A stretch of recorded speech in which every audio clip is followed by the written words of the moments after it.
তোমরা পালং শাকের বড়া পকোড়া তো অনেক রকম খেয়েছো। আজকে আমি যে রকম দেখাচ্ছি সেরকম একবার খেয়ে দেখো। হ্যাঁ, তার জন্য কি করতে হবে, এই যে আলুটাকে সেদ্ধ করে নেবে। আমি আগে সব করে রেখেছি, নাহলে ভিডিওটা অনেক বড় হয়ে যায়।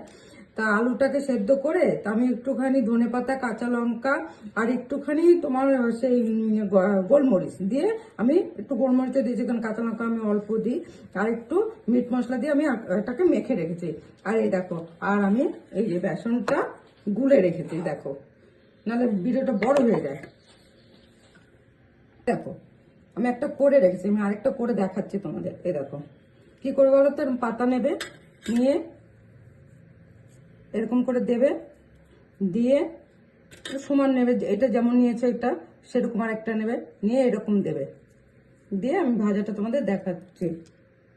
দেখো আরেকটা আমি দেখিয়ে দিচ্ছি।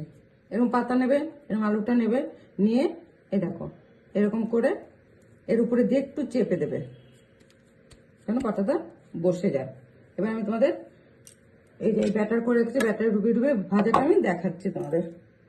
দেখো আমি ব্যাটারটা আগের থেকে গুলে রেখেছিলাম বললাম, তাতে কি দিয়েছি আমি, একটু নুন দিলাম, একটু হলুদ আর একটুখানি গোলমরিচ। আর দেখো এই যে এরকম থাকবে, বেশি মোটাও করবে না বেশি পাতলাও করবে না, ঠিক আছে।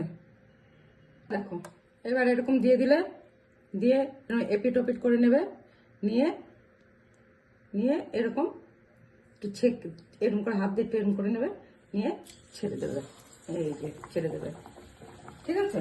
আমি আরেকটা দেখাই। এই যে এরকম করে নেবে, হাতটা একটু সাবধান তেলের থেকে, নিয়ে এরকম করে ছেড়ে দেবে। এবার লাল লাল করে ভেজে নেবে।